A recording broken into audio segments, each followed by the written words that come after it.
Bienvenido al podcast Estado Civil Motero. Tu podcast donde la pasión por las motos nos descubre experiencias, anécdotas y aventuras sobre las dos ruedas. Arrancamos este programa y nos embarcamos en un emocionante viaje, trayendo nuestros micrófonos a moteros de todos los rincones del planeta. Así que ajusta tu casco y acompáñanos en este viaje. Prepárate para inspirarte y descubrir que, en el mundo de las motos, cada kilómetro es una experiencia única. Comienza Estado Civil Motero. ¿Qué pasa, chaval?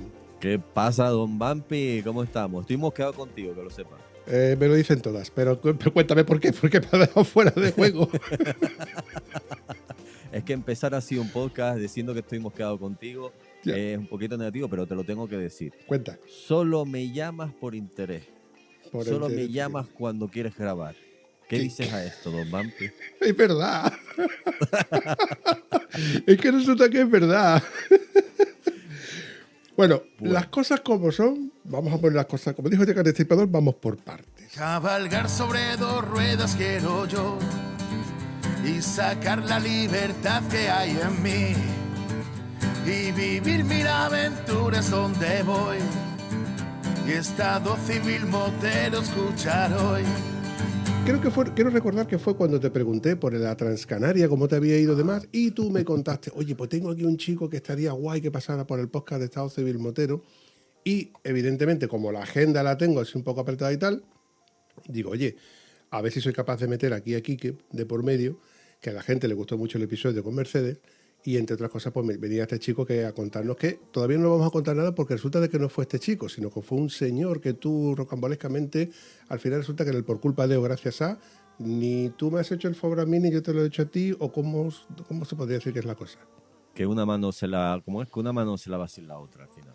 Muy bien dicho. Y fue así como tú me traíste hoy el invitado, que, bueno, hablemos un poco de él o desgráname un poco de él antes de que nos diga qué tal, cómo estamos y estas cosas. Empiezo por la Transcanaria. Fue el evento el viernes pasado. El sábado pasado. Y la verdad es que estuvo bastante bien. Fue un evento donde reuní varios moteros viajeros y dieron una charla.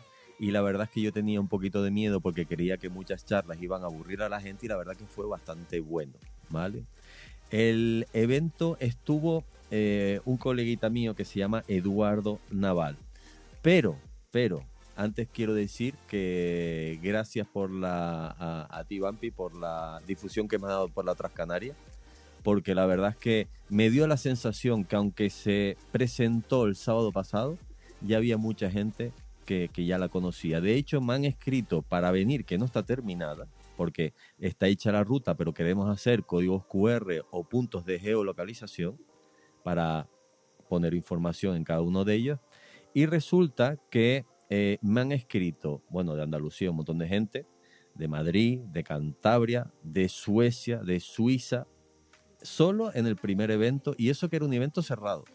Era un evento para embajadores, que por cierto les doy un saludo enorme desde aquí a mis queridos embajadores, que por ellos y gracias a ellos la Transcanaria existe, gracias al trabajo de ellos que lo han hecho desinteresadamente, y todos los grupos moteros que me han ayudado a hacerla, que son Ruteros Tenerife, Moteros Gran Canaria, Moteros Lanzarote, Moteros Fuerteventura, etcétera, etcétera, que estuvieron allí, y gracias a eso la verdad es que fue un exitazo. A mí me encantó eso de reunir muchos viajeros moteros en un mismo espacio, espectacular. Oye, y ese momento en el que tú te pones delante de todo el mundo a hablar, porque ya no es el evento, o sea, ya no es tú delante del ordenador, o delante de tu cámara, o delante de tu micrófono y luego tirarte a ti, sino ponerte delante del público. Pues mira, me puse bastante nervioso, no te lo voy a negar.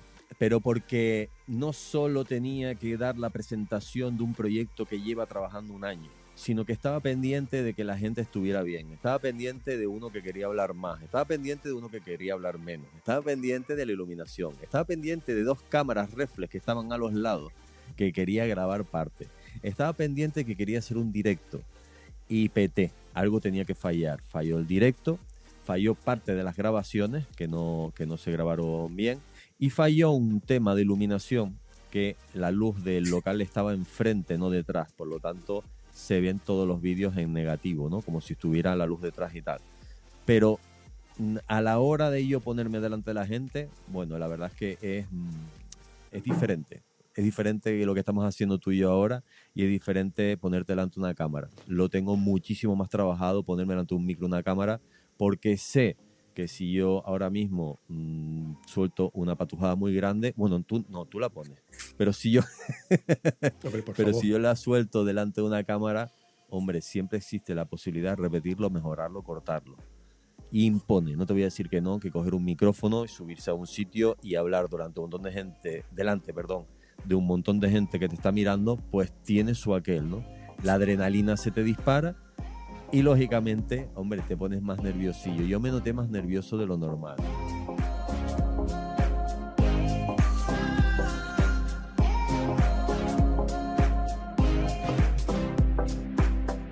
Pero creo que los primeros 5 o 10 minutos después me enfoqué en que la gente entendiera qué significa la Transcanaria, qué estamos haciendo y sobre todo si la gente se lo está pasando bien, que es el objetivo de todo esto siempre, ¿no? Cuando ya por fin te relajas y empiezas a analizar todo aquello, ¿te queda algo por hacer? ¿Crees que podría haber salido algo mejor?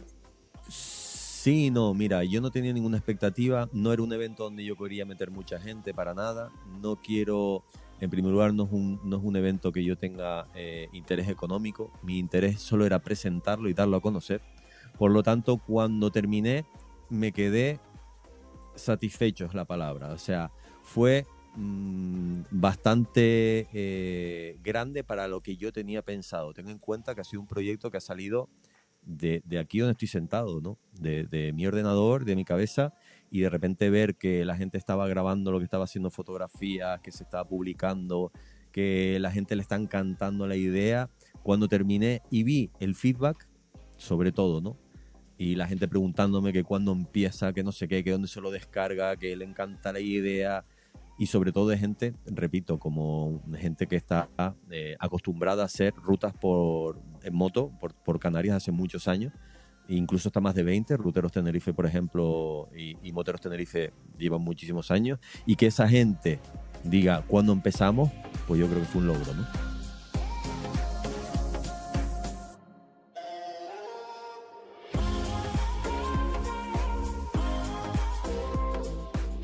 Para no repetir el dónde, el cuándo y el por qué y en qué se consiste la Transcanaria, yo repito a todo aquel que quiera escuchar este episodio o que haya escuchado este episodio que se pase, entre otras cosas, por las redes sociales de Quique, las redes sociales de Transcanaria, que entre ellas está, por ejemplo, Instagram, el cual de vez en cuando me aparece que si quisiera agregarlo, pero resulta que yo tengo un problema con Instagram, que es que no puedo agregar a más personas. Por mucho que yo vaya eliminando gente, no puedo suscribirme a más gente. Pero si yo quisiera una camiseta, si yo quisiera una pegatina, si yo quisiera una taza, si yo quisiera algún tipo de merchandising conmemorativo, independientemente de que tú ganes o no ganes algo con esto, yo quisiera tener una colaboración, o yo quisiera tener un recuerdo, o yo quisiera tener algo de la Transcanaria, porque entre otras cosas el logo es muy chulo, por cierto.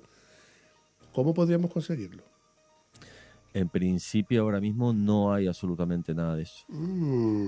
Eso significa que me he adelantado la jugada, Te pero has adelantado la jugada. ahí Sí. te dejo la pelotita botando para que le eches un vistazo. Sí, sí. Vamos a ver, la Transcanaria es una ruta que une todas las Islas Canarias, es un evento donde yo me gustaría que hayan, como dije antes, puntos de geolocalización y me gustaría hacerlo gratuito para todo motero viajero, ¿no? Eso es importante. Por lo tanto, todo el merchandising que ya me han preguntado, yo tengo la marca registrada, yo lo cedo. Si alguien se quiere hacer una camiseta y tal, yo lo cedo, pero no voy a hacer ninguna tienda, no voy a hacer nada en principio, Vampi. Espérate, esto no sale. ¿Por qué? Esto no sale porque te cuento. Latostadora.com. Latostadora.com me dio la libertad de que el que quiera hacerse la camiseta se va a la tostadora, encarga la camiseta, 19 tallas, 16 colores, sudaderas, camisetas, tazas, lo que quiera, y tú no tienes que hacer nada. Se lo envían directamente, sí. Ellos se encargan del envío y devolución en caso de, y además que es calidad y etcétera, etcétera, etcétera. Tú lo puedes incrementar, claro, ellos tienen su precio desde una camiseta 15,95 y tú a partir de ahí puedes poner lo que tú quieras. 16,95, que es mi caso, 17, 18, 19, y quien lo paga el precio que tú has puesto al final. Venga, si quieres aprovecho y digo que a lo mejor la pondré en un futuro, pero... Solamente es una propuesta que yo te hago, que yo la he dejado votando porque en un momento Yo dado... ya estuve, Vampi, ya estuve con una tienda así que no era esa que dices tú, era otra igual y al final estaba trabajando para ella.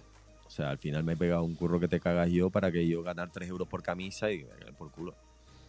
Pero a mí me da la facilidad de que, porque a mí lo que me pasó el primer mes es que todo el mundo quería camisetas. Y bueno, lancé la pelota y se vendieron 20 y tantas camisetas el primer mes. Segundo mes, 3 camisetas. Y el siguiente año, una camiseta. Ya. Porque luego resulta de que hay gente que sí te pide una camiseta al cabo del año. Y tú te tienes que encargar de hacer la camiseta. Una. Mandarla. Y cuando la has mandado te dice, hostia, es que mi mujer quiere otra. Sí. Sí, lo que es lo que. Claro. Me olvido. Vale. Y más tú que estás ahí a tomar por culo.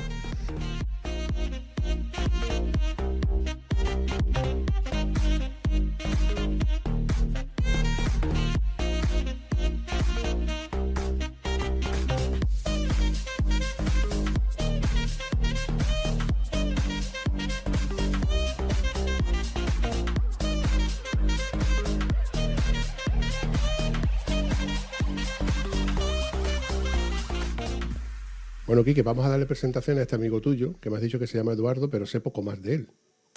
Pues mira, voy a enlazarlo. Dentro de esta presentación de la Transcanaria, yo consideraba que una de las personas que tenía que hablar sí o sí era el compi, el colega mío, Eduardo Naval. Y te voy lo voy a presentar con una historia. Cuando yo empecé, es muy corto, no te preocupes, cuando yo empecé con el tema de las motos trail, lo primero que hice fue buscar un curso, ¿vale? Y hablando con un colega, le dije, oye, ¿tú conoces a alguien que está haciendo un curso off-road? Porque me acabo de comprar, estoy hablando hace 5 años más cuando me veía el F800. Porque noto que necesito un par de técnicas para tal. Y me dice, sí, ¿no conoces a Eduardo Naval que estuvo en el Dakar? Digo, ¿cómo que estuvo en el Dakar y está aquí en Canarias, en Tenerife? Que dice que sí, coño, que está del sur. Que se dedica no solo a dar cursos off-road, sino que hace viajes y hace... Y yo, dentro de mi mundo, mi ignorancia, yo no tenía ni idea, ¿no? Y digo, no, hombre, pues no tenía ni idea, dame el teléfono, por favor. Y después, antes de mandarle un mensaje, tú sabes, yo soy muy pro internet, ¿no? Llego a mi casa, enciendo el ordenador y pongo Eduardo Naval y pongo Dakar, no puse nada más, ¿no? Y empiezo a leer todo lo que había detrás, ¿no? Y ahí es cuando, bueno, ahora enlazo con el evento, es cuando, lógicamente, esta persona tenía que estar en el evento, y en el evento de la Transcanaria dije, este hombre tiene que estar en el podcast Estado Civil Motero, porque realmente una persona de Canarias que haya ido al Dakar, que dé cursos off-road y que haga viajes organizados off-road por Marruecos, por no sé cuántos sitios que te contará él ahora, yo creo que es una persona que tiene muchísimo que aportar. Don Eduardo, ¿qué tal? Buenas tardes, buenas noches, dependiendo de quién nos escuche. ¿Cómo te encuentras? O mejor dicho, ¿dónde te encuentras físicamente? Pues estoy en Tenerife, en la isla de Tenerife, en Canarias, en el paraíso. Buenas tardes y buenas noches. ¿Eres oriundo de...? No, soy oriundo de Venezuela. ¡Oh, yeah! Como hijo de tantos emigrantes que emigraron en su época para allá, para Venezuela, pues me tocó, pero sí es verdad que me vine muy pequeñito, muy joven. Con 2 años y medio me trajeron ya para acá de vuelta. Y de resto, bueno, pues aquí he vivido y más canario que el gofio. Pero sí, nací en Venezuela. Sí, yo diría que incluso casi más que Quique, que el propio Quique, porque pasa más tiempo fuera de Canarias que estoy seguro que tú. Bueno. Yo me apellido Andreu, o sea que canario tengo poco. Yo nací aquí, pero tengo mis antepasados son de para arriba. Cada vez que nombras tu apellido me acuerdo del otro, del Buenafuente. Sí, pues no sé si tendré algo que... No sé si me parezco a algo, tengo la misma sangre que él, creo que no, pero a lo mejor puede ser algún primo lejano. No, igual por eso te va el tema de la edición y de la locución y demás, porque también como es, ¿cómo se dice? Promulgador de palabras, al fin y al cabo. Me la acabo de inventar. Puede ser.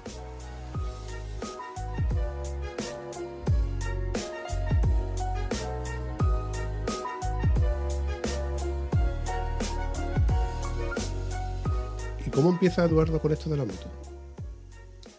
Bueno, lo de la moto viene desde pequeño, o sea, siempre me ha gustado la moto. Mi padre tenía moto, pero nada, simple y llanamente para moverse. Pero a mí se me empezó a gustar desde pequeño el tema de la moto, el tema de las carreras, de los trails, de las rutas. O sea, más que lo que sí correr motocross o eso, me gustaban lo que eran las excursiones en trial. Antiguamente se hacían muchas excursiones de trial, que bueno, lo que utilizabas era la moto como medio de transporte para meterte por veredas y llegar a sitios inhóspitos. Aquí de hecho hay una zona que se llama Naga, que hoy en día está súper protegida, es un espacio natural protegido. Pues por ahí pasábamos nosotros muchas veces con la moto. Y la verdad es que bueno, de ahí empezó realmente la afición a la moto y a lo que es el off-road. De ahí pasamos ya a excursiones, a viajes, etcétera, etcétera. Y es donde aparece la moto trail. Y pues para mí la moto trail es básica porque una moto te permite ir por asfalto, como te permite ir por tierra, sin complicarte mucho y te permite viajar. De hecho, todos los viajeros van con moto trail por ese mismo sentido. Yo no sé si se acuerdan los Camel Trophy. One Life, Life It. No sé si se acuerdan, yo me acuerdo el eslogan, porque fue un eslogan que te enseñaba que podías hacer aventurero en tu vida, que la vida era algo más que currar. No sé si se acuerdan. A mí esos jeep amarillos me enseñaron que se podía vivir de aventurero. Yo creo que fue más o menos la misma época que dice Eduardo. Tú eras muy chiquito en esa época, Quique. Pero igualmente veía los jeep, macho, y decía, ¿cómo es posible que haya gente que haga estas locuras? Se me caía la baba. Yo recuerdo los Land Rover. Sí, íbamos al principio lo del tema del Camel Trophy, que es el Camel Off-Road. Primero fue el Camel Trophy, que eran los todoterrenos, primero los Land Rover, después fueron con Discovery. Y era, bueno, una aventura en la selva. O sea, era una ruta de ahí y realmente se inició lo que fue mi andadura en el Paris-Dakar. Pero bueno, eso ya es otra historia que podemos ir contando con calma. Tenemos tiempo. Pero sí, efectivamente, el Camel Trophy fue el inicio de la aventura y de lo que fue mi parte, podamos decir, profesional deportivamente. Sabiendo lo que sabes ahora mismo y como tú mismo acabas de comentar, que por ejemplo el Parque Natural de Naga es un parque natural y antiguamente se podía circular por allí libremente. En aquel entonces, por el Camel Trophy, tú podías fumar perfectamente en cualquier sitio que no estaba prohibido, tú podías aparcar en cualquier sitio que no estaba prohibido, podías, no sé, los radares en aquel entonces era algo que estaba fuera de la mente de cualquier ser humano que pudiera conducir. ¿Qué echas de menos de aquel entonces? Todo. Absolutamente todo. O sea, esa libertad que teníamos antiguamente no tiene nada que ver. Ahora estamos viviendo en un mundo donde todo es más fácil prohibir que controlar. Y ese es el tema principal. O sea, para mí yo he hecho de menos todo. O sea, ahora mismo aquí, por ejemplo, nieva en el Teide y cierran las carreteras. O sea, no puedes subir con todoterreno, por muy equipado que estés, o con una moto a la nieve, ¿por qué no? Porque es más fácil prohibir que decir, oiga, ustedes pueden subir, pues suba, bajo su responsabilidad. No, aquí cierran la carretera y ya no se puede subir al Teide.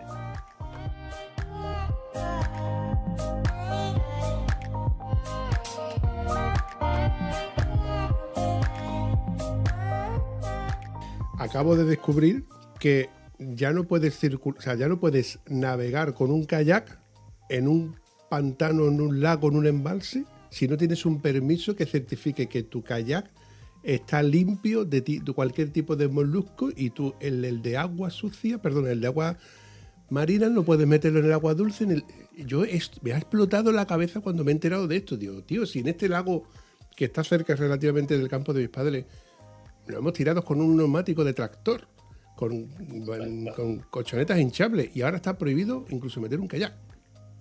Imagínate. Volvemos a lo que mismo acaba de decir Eduardo, matamos moscas a cañonazos. Exacto, prohibir. El tema es prohibir, no es decir, oye, vamos a hacerlo así, no. O sea, vamos a ver, por Dios, estamos hablando de un lago donde hay naturaleza, donde viene un pájaro y caga, o sea, por Dios. Y tú me vienes a decir que si yo estoy metiendo algún molusco de mi kayak que lo he metido en el agua salada. No sé. Parece que estamos rizando el rizo. Yo recuerdo, porque es cierto que era bastante pequeño, pero yo recuerdo que mi hermano mayor se había comprado un Nissan Patrol espectacular, blanco impoluto. Y cuando lo que estaba diciendo Eduardo, nieva el Teide, que antes era abierto, Lo bonito y lo chulo era ir de noche. Y estaba abierto. Y tengo el recuerdo de cuando íbamos 4 amigos con 4 jeeps de noche subiendo por pistas forestales hasta el Teide, con luna llena y todo nevado. Eso es espectacular. Espectacular.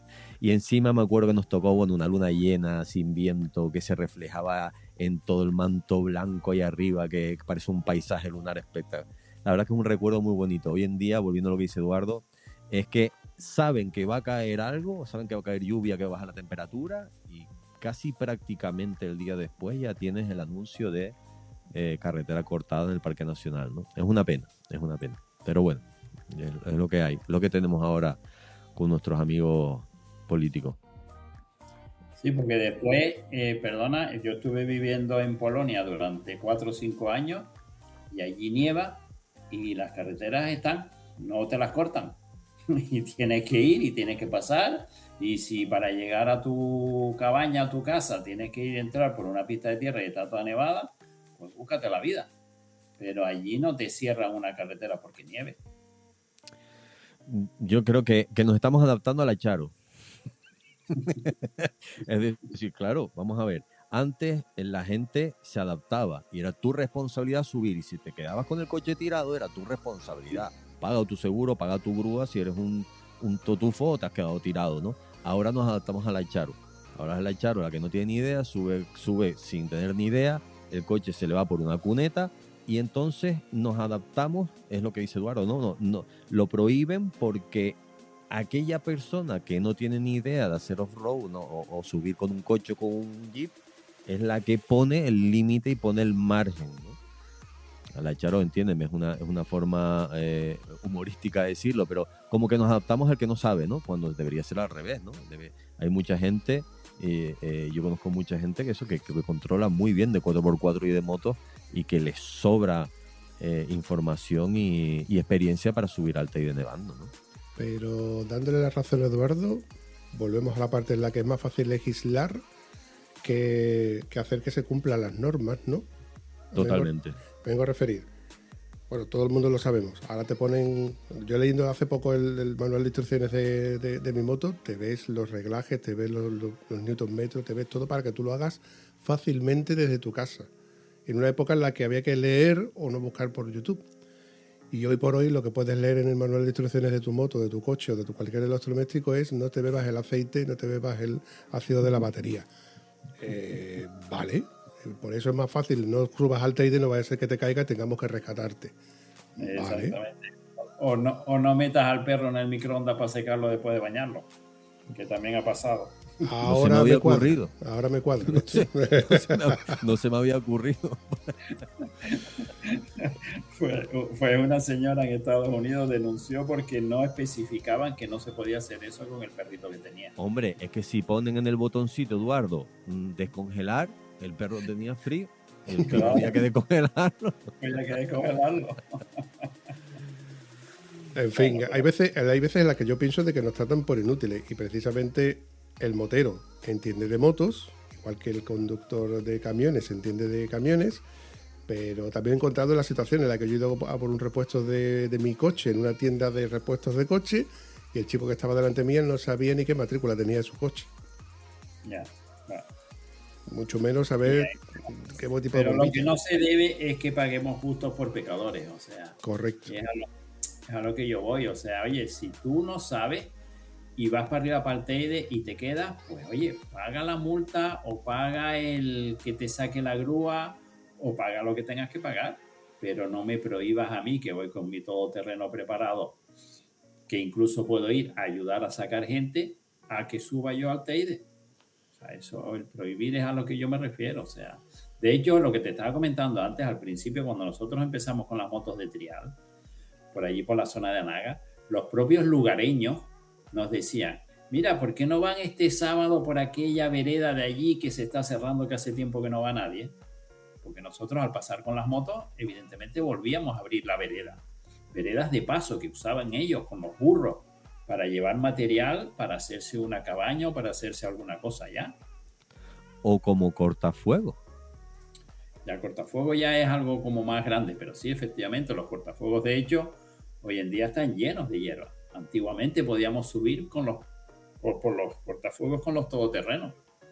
Ya hoy en día eso es impensable. O sea, como te salgas de la pista, van buscándote. Eso sí me acuerdo yo y sí tuve la oportunidad también de subir con motos por los cortafuegos y eso no lo entiendo cuando un cortafuegos ya está tan prohibido pasar hasta casi caminando, no sé si lo han prohibido ya y si no falta poco, que ya los árboles casi están uniendo uno con otros, ¿no? Y ya no es que no dejen pasar a la gente de motos y 4x4 off-road, es que ya es una cuestión. De hecho, hace 2 años creo que ha sido el primer incendio, corrígeme Eduardo si me equivoco, que empezó a quemarse desde que empezó el monte abajo y llegó hasta las faldas del Teide, pero porque esos cortafuegos había tal manto de hierba y de estos secos que los cortafuegos no hacían su función y eso subía hasta arriba, ¿no? O sea que la prohibición al final tiene una doble jugada muy negativa, ¿no? Que al final tanto prohibir y la gente al final hace su función, ¿no? De hecho, hay mucha gente que incluso está diciendo, mira, dan ganas de pasarse otra vez al tema de la moto sin matrícula, las motos de motocross y a correr. Y ya está. Yeah.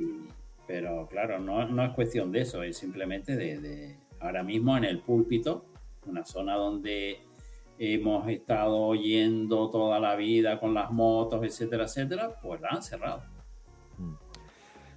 Hasta tal punto, Vampi, que no sé si lo sabes, que ahora se están replanteando, que aquí los moteros canarios estamos así, y más yo que acabo de crear la Transcanaria, imagínate, que se está replanteando limitar o prohibir la subida al Teide por asfalto. Uh-huh. Por asfalto. Repito, por asfalto, con el mismo pack de protección, medio ambiente, ecosistema y esas palabras que quedan perfectas y preciosas en los titulares, están haciendo eso, están intentando de alguna manera limitar, que ojo, hay una parte de mí que estoy de acuerdo, que el Teide está lleno de turistas a reventar, pero vamos a ver, 4 moteros que estamos subiendo nos van a limitar el acceso porque hay 200 coches alquilados cada hora subiendo al Teide. O sea, ahí entramos en un debate gordo, ¿no? Pero para que veas hasta dónde puede llegar, ¿no? No vamos a entrar en el tema porque es muy largo, pero para que veas dónde puede llegar este tema, ¿no? Que si prohíben el acceso al Teide y ponen a una empresa a legislar o a organizar esas subidas, porque solo es a la gente local, a los coches turísticos no. O sea, imagínate el negocio del parque, el primer parque con más visitas de, no sé si de España o de Europa, ¿no, Eduardo? De Europa, ¿no? El Teide. Yo creo que sí, que es de Europa. Sé que de España sí es el primer que más visitantes tiene. Pues imagínate el dineral, ¿no? Imagínate el dineral. El dinero, al fin y al cabo, es el que manda. Exacto, pero por eso precisamente pues nos estamos yendo, en el caso mío, que hago las rutas y los viajes, pues para Marruecos, para Portugal, donde todavía no están las cosas prohibidas. O sea, tú Marruecos, en el Ercheví, o sea, es brutal la cantidad de gente y cómo disfrutan de las dunas. Disfrutan camellos, disfrutan quad, disfrutan todoterreno, disfrutan los canam, o sea, y hay dunas para todo el mundo. Y ni los camellos se molestan porque pasa un quad por al lado, ni el que va caminando se molesta, o sea, y hay dunas para todo el mundo. Y la representación turística y los ingresos turísticos que está teniendo Marruecos ahora mismo y en el Ercheví, o sea, hace 30 años el Ercheví eran las dunas. Hoy en día prácticamente hay un montón de albergues, de hotelitos, de campamentos, por lo bonito que es pasar una noche en un campamento y ver el atardecer o ver el amanecer desde las dunas. Y aquí prohíben. O sea, tenemos dunas como por ejemplo las de Maspalomas y casi no se puede ir ni caminando. Sí, Entonces, desgraciadamente. Claro, son cosas que al final, ¿qué hacemos? Pues nos vamos donde podemos, donde no tienen esa mentalidad de que las dunas se estropean. O sea, las dunas es algo móvil, que se mueve. Siempre son distintas. Todas las huellas que han dejado en las dunas en el día de hoy, a la mañana siguiente ya no están. Entonces, es absurdo. O sea, que puedo yo estropear en un montón de arena, pasando con mi vehículo.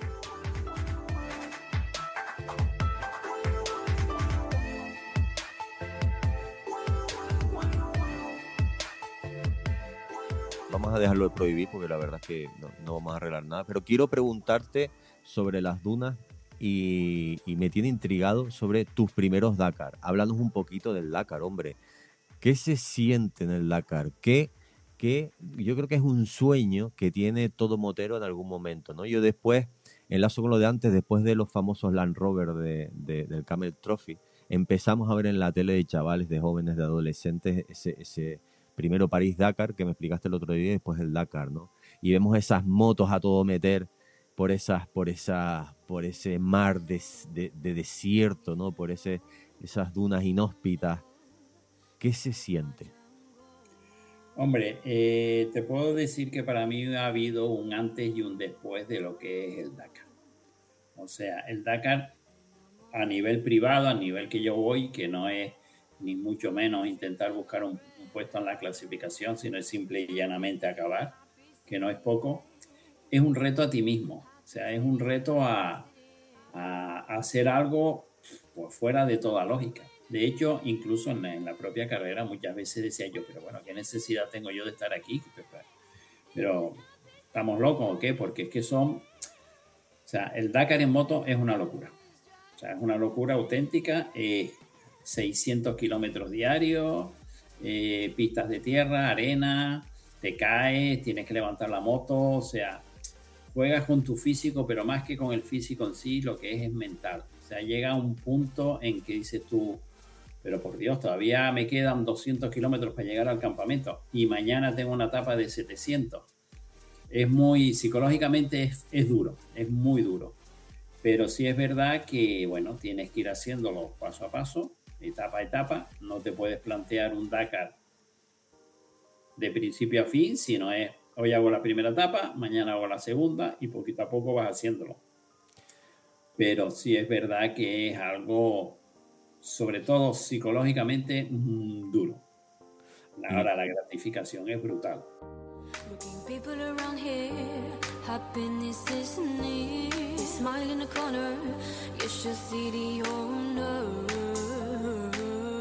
Eduardo, explícame, porque yo ya he hablado contigo, yo me he tomado muchos cafés contigo y hemos hablado mucho, sí, pero Vampi, aquí la gente no lo sabe, ¿cuántos Dakar te has pegado? Porque no es uno ni dos. Cuéntanos un poquito la generalidad de los Dakar que has hecho, porque una cosa es hacer uno y otra cosa es cuando me dijiste a mí lo que habías hecho, y danos un pequeño resumen así de lo que has hecho.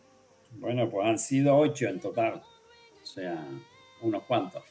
He hecho, el primero lo hicimos en quad porque, bueno, teníamos preparado un equipo grande con 3 motos, 2 coches, un camión. Habíamos hablado con un chaval que decía que tenía el político, que nos daba el dinero, etcétera, etcétera. Y bueno, al final de ese equipo tan grande, pues terminamos yendo 2 quad y un coche 5 pilotos. Porque los que quedamos, que éramos los que iniciamos todo el tema de poder ir al Dakar, que fue a raíz de precisamente una de las preselecciones del Camel Trophy, que nos quedamos fuera, y dijo, pues, ¿por qué no nos vamos al Dakar? Y yo digo, oye, espérate que eso es palabra mayor. Pero bueno, con el tema empezamos a hacer el dossier, no nos creía nadie, absolutamente nadie, y bueno, pues conseguimos algo para más o menos estar en la salida. Pero ya te digo, un equipo muy, muy precario, con 2 quad, porque el otro chaval no tenía nivel para ir en moto, y un coche, un Suzuki Jimmy, que es el que fue 5 pilotos, porque tampoco teníamos dinero para poner en el copiloto. Ese fue el primer Dakar, para allá, para eso fue antes del 2000, 1999, o sea, el siglo pasado. Después de eso, pues ya vi que se podía realmente ir al Dakar, porque el primero venían los chicos a pedirnos, los niños sobre todo, a pedirnos autógrafos, y yo digo, pero si yo estoy alucinando aquí tanto como tú. O sea, fue muy difícil estar en la salida. Y después, una vez que ya estuvimos en la salida, que empezamos a salir, que yo dije, oye, pues se puede hacer, o sea, no es algo tan estratosférico, se puede hacer. No tan imposible. No imposible, exacto. Entonces, bueno, pues digo, pero a mí me gustaría hacerlo en moto, porque para mí la mejor forma de hacerlo en moto, tanto económicamente como por mi nivel de conducción y como un reto a mí mismo, que vas tú solo, vas con tu moto y bueno, Y entonces empecé ya al haber ido, aunque sea a la salida y haber estado un tiempo durante el Dakar, claro, en Canarias, como tú sabes, aquí somos 4 gatos. Entonces hubo mucha publicidad del equipo canario que había ido al Dakar. Esa publicidad la aproveché yo al año siguiente para presentarlo como equipo yo solo con mi moto. Un segundito, Eduardo, permíteme que te interrumpa porque quiero hacer una connotación. Recordemos que lo que hoy conocemos como el Dakar, antiguamente era el París-Dakar, sigue siendo el rally más duro del mundo. Y sin quitarle mérito tanto a los patrocinadores o equipos patrocinados como los que van precisamente sin ningún tipo de patrocinio, estamos hablando de que hoy por hoy poner tu moto en las dunas ya son entre 12 y 20.000 euros. Y más. O sea, vamos a ver, 12.000 euros es nada más que la inscripción. O sea, lo que te da derecho a tú estar allí con tu moto. Pero te tienes que comprar la moto, tienes que pagar un forfait de gasolina, tienes que pagar un montón de cosas, los pasajes, etcétera, etcétera. Un Dakar, ya de los últimos que yo estaba haciendo, hoy en día yo creo que todavía son más caros, estamos hablando de entre 60 y 100.000 euros. O sea, menos de 60.000 euros no puedes ponerlo como presupuesto en un Dakar porque no va. En un rally en el que hasta hace muy poquito, todos los años moría gente. Todos los años muere gente. No morían, mueren, siguen muriendo. O sea, tú ten en cuenta que además es tanta la gente que va que ya desde el 2005 ya te están obligando a tener un currículum para poder ir al Dakar. O sea, antiguamente no, antiguamente el que tenía dinero pagaba su inscripción e iba. Hoy en día no, hoy en día ya te piden un currículum para que la gente que vaya con un cierto nivel. Porque antiguamente habían jeques árabes, habían actores de cine, había gente con un poder adquisitivo muy alto que se podía permitir el lujo de pagarlo e iban. Pero claro, eso no llegaban a ningún lado, evidentemente. Se vivían la experiencia de unos días y cuando ya se cansaban se iban para su casa, porque no tenían ese espíritu dakariano que se llama. Entonces, ya desde el 2005, de hecho yo iba a ir con un compañero, en el 2005 en moto los dos, cada uno en la suya, y se quedó fuera porque precisamente ese año fue el primer año que pusieron que hacía falta tener experiencia, o sea, tener un currículum de haber hecho por lo menos 2 rallies internacionales antes de poder participar en el Dakar.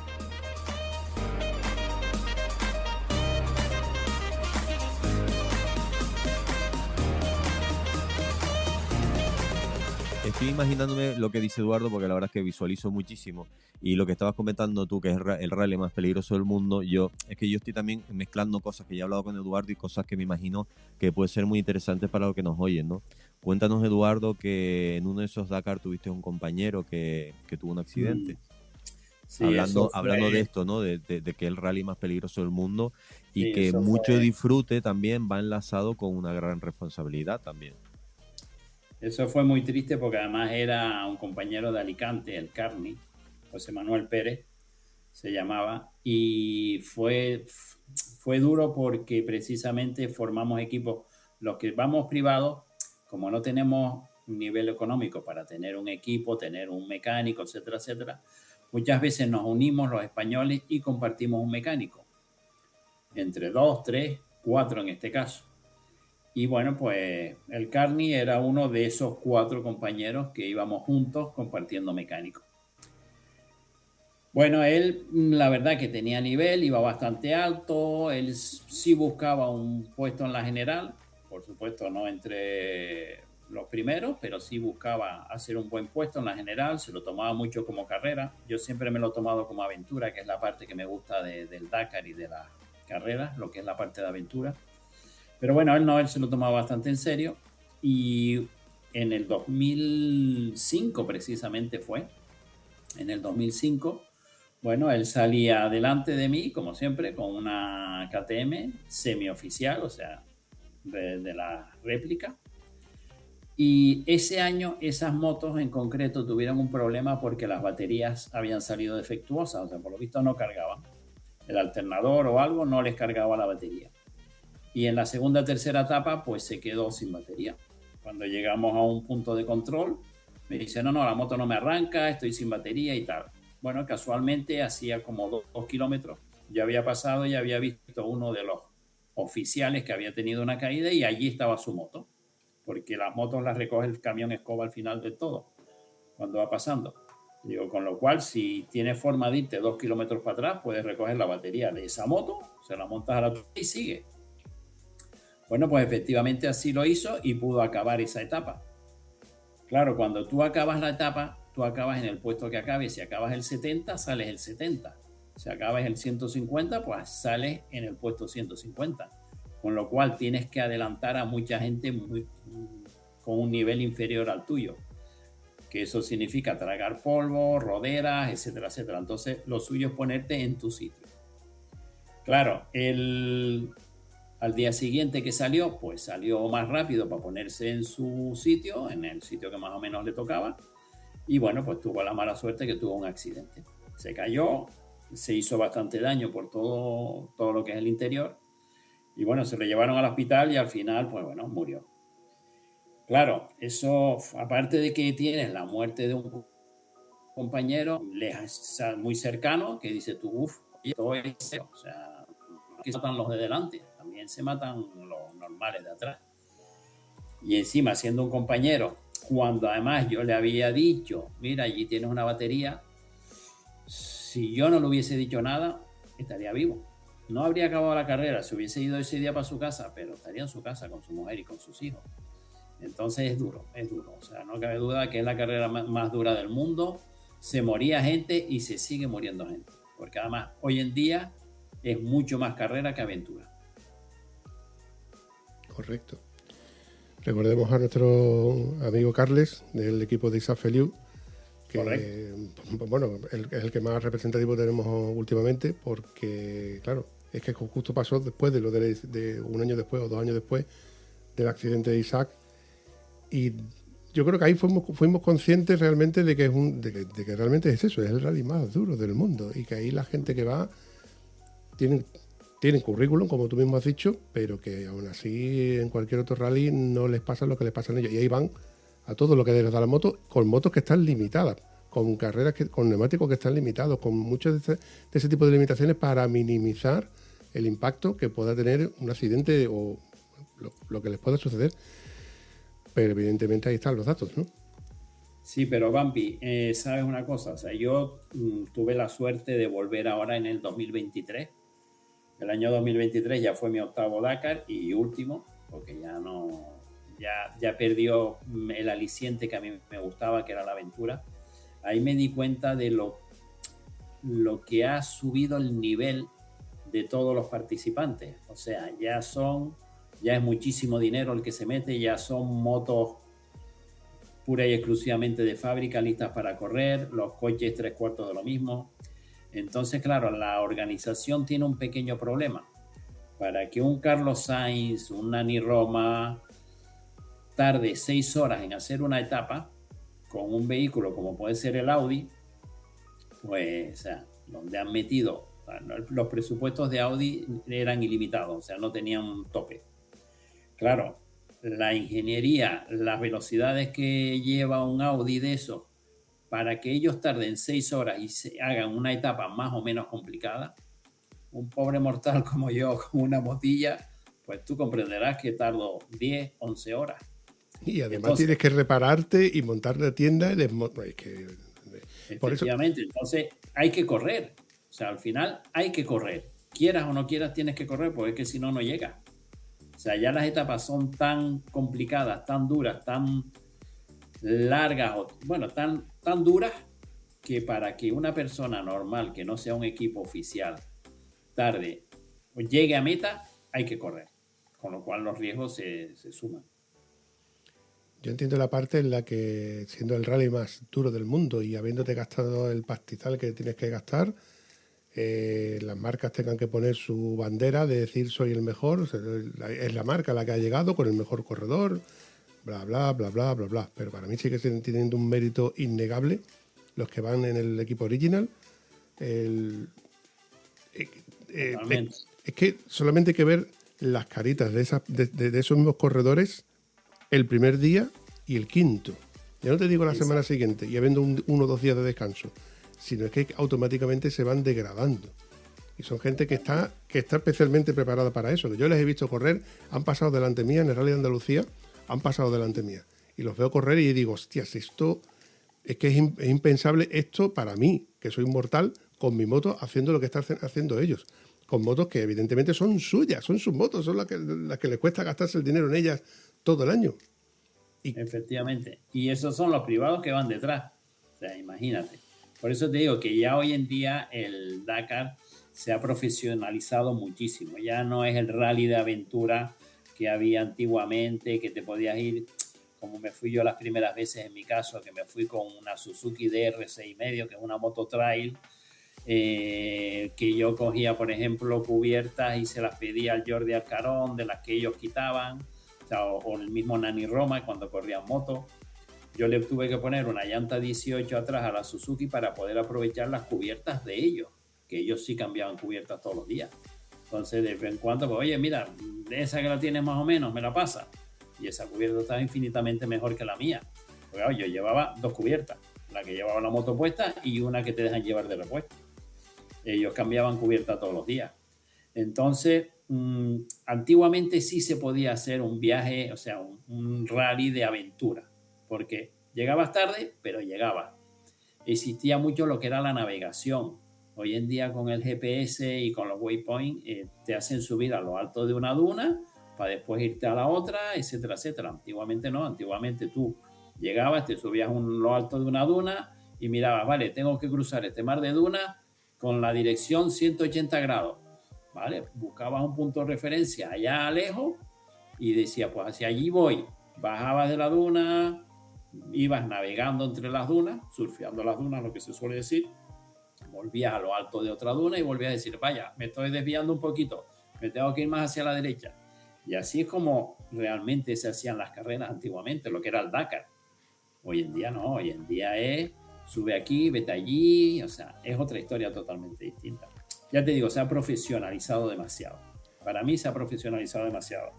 Lo malo es que sigue siendo la carrera más dura del mundo y que la que más repercusión mediática tiene. Con lo cual, hay miles de carreras, como pueden ser, yo qué sé, miles que hay incluso en África, que sí tienen esa parte aventurera, pero después no salen en los medios. El Mildura, claro, por ejemplo. Bueno, está el Africa Race. El Africa Race, por ejemplo, es una carrera que hace el mismo recorrido que hacía antiguamente el Dakar, parecido, o sea, sale de París, termina en Dakar, pasando por Mauritania, Mali, Senegal, Marruecos, y es una carrera que no sale en los medios de comunicación. Entonces tú vas a pedir 10.000 euros para irte al Africa Race y no te hacen ni caso. Vas a pedir 20 para ir al Dakar y ya te escuchan. Entonces, ese es el único hándicap que hay de las pequeñas carreras, por decirlo así, que sí siguen siendo aventura, pero no salen en los medios de comunicación porque el Dakar lo colapsa. Poderoso caballero, don dinero. Exactamente, poderoso caballero, don dinero. Y es una pena porque además ya hoy en día el Dakar tampoco es el espíritu de Thierry Sabine, que fue el organizador cuando lo organizó en su momento, sino ya hoy en día es a ver quién tiene más dinero, para dónde voy. O sea, dejó de hacerse en África no por seguridad, que es lo que ellos han vendido. O sea, el Dakar ha dejado de hacerse en África porque en su momento Sudamérica pagó más dinero. Y después de Sudamérica ahora está en Arabia Saudita. Y no tienen los árabes dinero ni nada para poder mantener el Dakar un montón de años más. Ahí tenemos a uno de los jeques que está ahí subvencionado, que están corriendo. Exacto. Evidentemente, ojo, que las cosas como son, nivel tiene que tener, si no, no correría. Pero... Hombre, es buenísimo y además es muy buena persona. Te puedo decir que lo he conocido personalmente y es un crack. O sea, es un tipo muy humilde, muy tranquilo, muy sonriente, muy buena gente. Que no puedo decir lo mismo de otros que están allá arriba.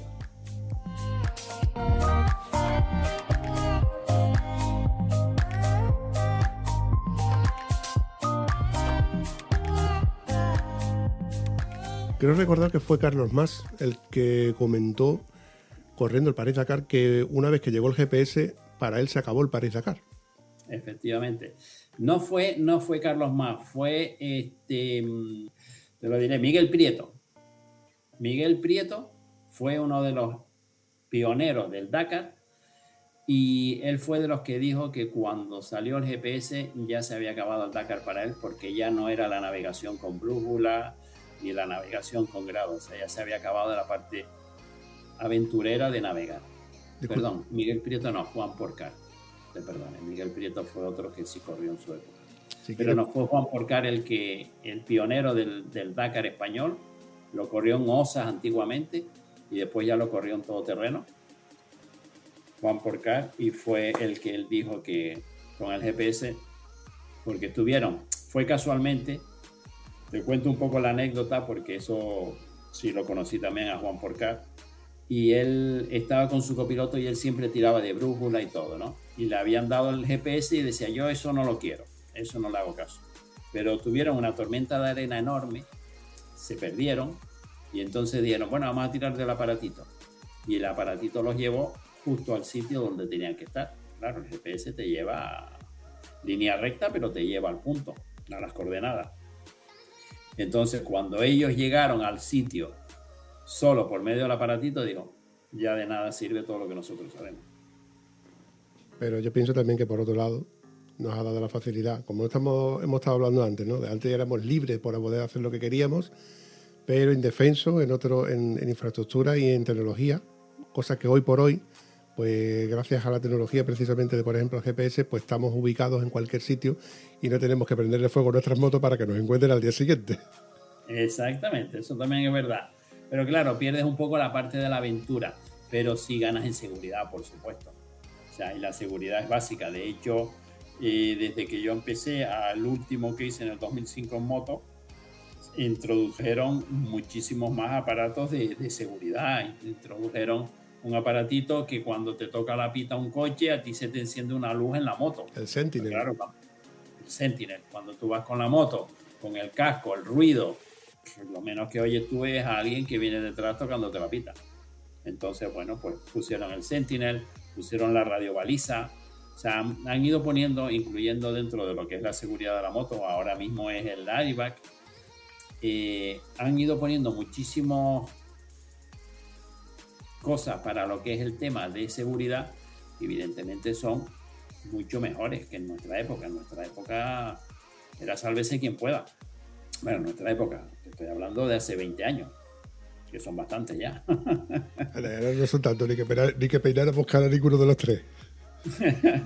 Pero bueno, que sí, que evidentemente han ido evolucionando para que el piloto esté lo más seguro posible. De hecho, hoy en día tú puedes seguir a un piloto desde tu casa por internet y lo ves geolocalizado y dónde están todos, en qué momento, etcétera, etcétera. Antiguamente, cuando yo lo hacía, Radio Televisión Española tenía media hora, que era el programa que tenían, que nosotros lo llamábamos el pesebre, que era, dejábamos las motos, dejábamos todo y íbamos allí para salir en la cámara, aunque fuera de fondo, nada más, que nos reuníamos todos los españoles. Evidentemente entrevistaban a los primeros, como era Nani Roma, como era Marc Coma en aquella época, Isidre Esteves, etcétera, etcétera. Los entrevistaban a ellos, pero a nosotros desde casa nos veían. Entonces solamente por eso íbamos nosotros con nuestra mochila, nuestro número puesto allí, para que de fondo se nos viese y en casa supiesen que estábamos. Porque allí lo único que tú podías ver en aquella época eran las bajas y decías, uy, pues ya se ha caído, ya no está, ha roto, no sabías nada. No es como hoy en día que está en todo momento comunicado. O sea, antiguamente no había los teléfonos móviles que tú podías hablar con tu familia, o antiguamente lo que había era el teléfono satélite con una antena enorme y que costaba, si no me equivoco, eran 1.000 pesetas el minuto de conversación y no siempre oía. Claro, eso nosotros no lo teníamos, lo tenían los equipos oficiales nada más.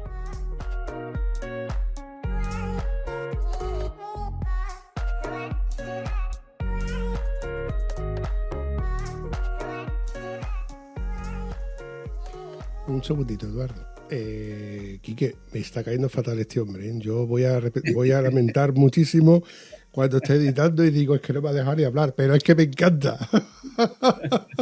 Me encanta. Yo te dije que información tiene para dar y Wow. regalar. Lo que pasa es que yo no sé si una hora nos va a dar tiempo para toda la información que tiene. Yo Si me dejan hablar, no le va a dar, ¿eh? creo que no, pero es que además lo estoy disfrutando porque como estoy recordando cosas de mi Dakar, ¿no? De mis Dakares que yo he visto, o sea, me voy a referir de mis Dakares, de lo que yo también he tenido información, lo que he ido recopilando. Y mira que yo no tampoco tengo memoria fotográfica, pero el escuchártelo a ti de contarlo me recuerda muchas de las cosas que yo he vivido. Y evidentemente muchos de los que nos estén escuchando pues también lo estarán flipando y recordando mucho de esos momentos.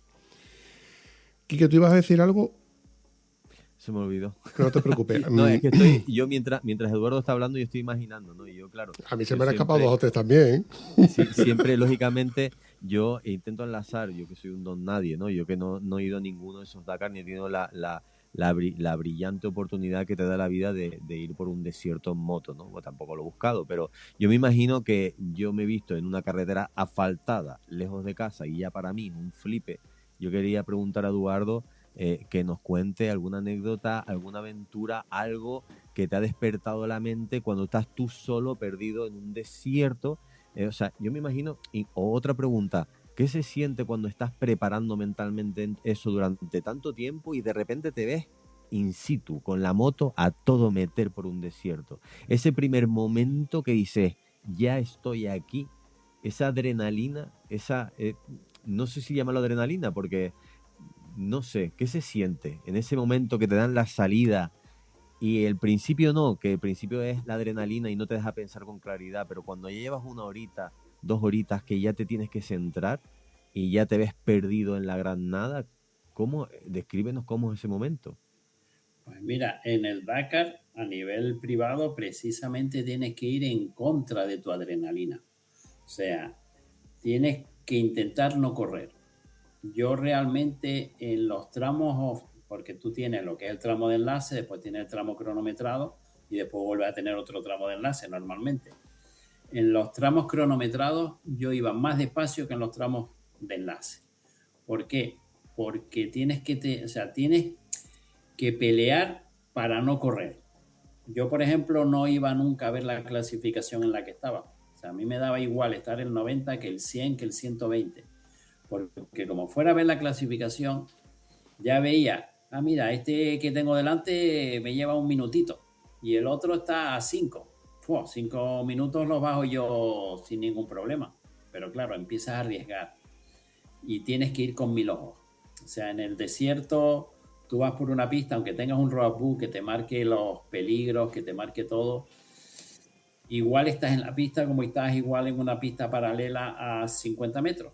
Y ya no es exactamente lo mismo. De hecho, no sé si se acuerdan una vez, precisamente Miguel Prieto, que era una salida en paralelo y fueron yendo todos hacia un punto, pero unos cuantos se desviaron un fisquito porque llegaron a una montaña, se fueron por el lado derecho en vez de por el izquierdo, como marcaba la ruta, y llegaron a una duna cortada que volaron pues como 15 metros de altura y se hicieron daño y bueno, pues fue algo bastante serio.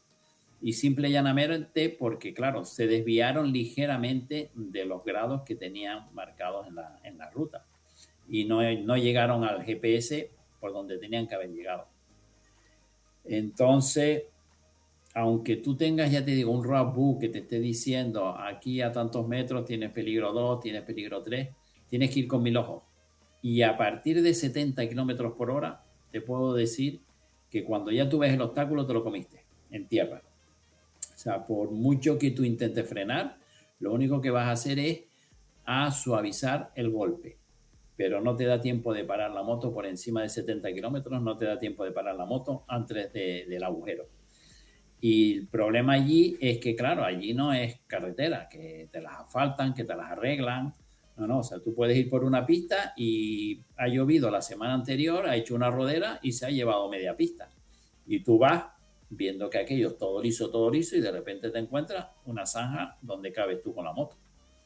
Y ahí es cuando tienes que tener mucho cuidado. De hecho, yo cuando hago los viajes a Marruecos, pues precisamente todo eso es lo que más controlo y le digo a la gente, señores, venimos de excursión, esto no es una carrera, aunque nos gusta darle gas, hay que ir con mucho cuidado porque además una caída en Marruecos no tiene nada que ver con una caída aquí que te vas al hospital y ya está, Santa Paz.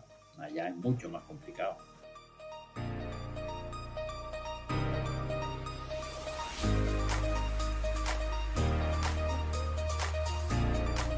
Eduardo, Dime. ¿con qué moto fuiste al Dakar? Pues las 2 primeras veces que fui al Dakar en moto, fui con una Suzuki DR6,5, como comenté antes, que más o menos la preparé yo mismo. Le hice los depósitos en aluminio, etcétera, etcétera. Y ya después en el 2005, que fue el año que acabé, fui con una KTM 660 Rally, ya oficial, bueno, la réplica, que se la compré al equipo de correos que ellos habían corrido el año anterior. O sea, entonces me fui con una usada del año anterior, o sea, eso fue 2000, yo me fui con una moto del 2004 al Dakar del 2005. Oye, una preguntita. Porque, a ver, yo por ejemplo he seguido varios de los corredores que tienen una moto normal, básica de andar por casa para poder entrenar, porque con las que van a competir realmente en el Dakar intentan de no usarla, o al menos usarla lo menos posible para no desgastar nada del motor. Eso no es mi caso. O sea, en mi caso yo compré la moto del año anterior, me hice la Baja de Aragón, me hice alguna que otra carrerita más durante el año a modo de entreno y después me fui con esa moto para el Dakar. Pero claro, eso era los privados. Ya te digo, era otra época, otra historia. Y esa moto era ya muy buena. O sea, ten en cuenta que la KTM esa costaba de fábrica 20.000 euros. Nueva. Nosotros la compramos más barata porque ya había obtenido un Dakar. Pero eso es una moto que costaba 20.000 euros en aquella época. 2005, hace 20 años. 20.000 euros es mucho dinero. Y Eduardo, y ahora que acabas de comentar lo de que vas ahora con Marruecos, ¿te encuentras mucho emocionado? ¿Dices emocionado que alimentado por precisamente lo que estamos hablando, de que ven Dakar, de que ven todos los reels de la gente a matarse, de que ven en YouTube aquel que va con el atardecer de fondo, que va a una super adventure, no sé qué? Me imagino que lo que te tendrás que encontrar es gente que tienes que parar cuando estás en Marruecos, ¿no? Cuéntanos un poquito lo que haces en Marruecos y cómo lidias con toda esa gente. Pues vas con mucha gente, sé que vas con mucha gente. Totalmente así, tengo que meterles mucho miedo para que realmente vayan tranquilos. O sea, yo les digo, mira, aquí tienen que ir a un 60% de sus posibilidades. Esto no es una carrera, venimos a disfrutar, Si ustedes quieren hacer una carrera, hay carreras, apúntense a las carreras. Pero en los viajitos que nosotros organizamos a Marruecos, no. Yo organizo 2 tipos de viajes con Billoar Motorbike, que es la empresa que tengo ahora tanto de alquiler de motos como de organización de viajes. La pueden ver en YouTube o donde ustedes quieran. Billoar Motorbike se llama, tengo que aprovechar para meter la cuña. Perdón, que no se te ha entendido, ¿podrías repetir? Sí, Billoar Motorbike. Si quieres te mando para que lo pongas ahí por debajo escritito. .com. .com, correcto. .com y ahí te aparecen las motos que tenemos de alquiler, como también tenemos el tema de todas las excursiones, viajes, etcétera, etcétera, que hacemos. Y los cursos todoterreno que doy. Entonces, precisamente, yo se los digo, le digo, señores, lo que les estaba comentando es que tengo 2 tipos de viajes. Uno con moto trail, que es más viaje, y otro con motos de enduro, que son KTM 4,5. En las KTM 4,5 es donde tengo que frenar a la gente. Porque claro, es una moto muy ligera, muy potente y se presta a correr. Entonces, bueno, pues ahí les tengo que meter mucho miedo porque es que si no, se me vienen arriba y bueno, lo que he dicho, o sea, un accidente en Marruecos no es tan fácil como un accidente aquí que los hospitales allí están pues como están. ¿Has tenido algún accidente, Eduardo, de alguien que hayas llevado, de algún viaje organizado de los que haces y ha tenido alguien algún accidente? Pues sí, tuve un chaval que se partió una pierna a 10 kilómetros por hora, porque íbamos a 10 kilómetros, iba yo al lado. Simplemente era una media dunita, cayó, detrás había una hierba de camello y debe ser que o pisó mal o algo, porque íbamos, ya te digo, a 10. pisó mal o algo, le estaba buscando un poco la arena, la parte de la arena más dura, porque no tenía mucha experiencia. Y yo creo que es que pisó y el propio reposapié le dio por detrás en el pie. Bueno, pues se cayó, evidentemente, nada, yo paré la moto, le levanté la moto de él, le digo, venga, vale, vamos, venga, no te preocupes, te volvemos a subir, volvemos a salir, que ya queda poco para la pista dura. Bueno, pues dice, no, es que me he roto el pie. Digo, ¿cómo que te has roto el pie? Dice, sí, y empieza a caminar hacia la moto gateando. Yo digo, coño, pues va a ser que sí que se hizo daño, pero yo no creo que tenga el pie roto. Bueno, pues efectivamente tenía tibia y peroné roto. O sea, los dos. Rompió por detrás con el reposapié y por arriba rompió lo que fue el peroné. Bueno, pues claro, ahí se subió como pudo a la moto. La verdad es que el chaval con una fuerza de voluntad y dice, no, mientras esté caliente voy. Claro, llegamos allí al campamento, le entablillamos allí más o menos la pierna, él decía que la tenía rota y bueno, pues ya empecé a creérmelo cuando vi que no podía ni apoyarla. Lo mandamos al hospital para que le hicieran una placa y efectivamente tenía roto tibia y peroné. Tuvimos la suerte de que yo siempre cuando vamos a los viajes les digo que se hagan un seguro de viaje, ¿vale? Un seguro médico, sobre todo para que en caso de que haya algún problema, son económicos, no son muy caros, ya que los viajes duran poco tiempo. Pero es un seguro que cualquier problema que tengas, pues te repatria o paga los gastos de la operación. Bueno, allí dimos con un hospital internacional, muy buena gente, los médicos muy buenos, lo operaron allí mismo porque nos dijeron, mira, al trasladarlo así como está, al ser una fractura tan astillada como está esta, que se veía en la radiografía, me las enseñaron, dice, corre el riesgo de que el propio hueso corte, haga cortes en el tejido, en venas, etcétera, y es peor el traslado que operarlo aquí. Bueno, pues total que lo operaron allí y cuando llegó a Tenerife, pues la verdad es que los médicos dijeron que chapó porque le habían hecho una operación muy, muy buena. Pero claro, eso medio fastidió el viaje, los demás nos quedamos así como seguimos viaje, no seguimos viaje. Y ya te digo, y fue una tontería porque iba a 10. Iba a 10 porque era un chaval que no corría, que no sabía, no tenía nivel muy alto y iba buscando la parte dura de la zona de arena. Pero sí, pasa, esas cosas pasan.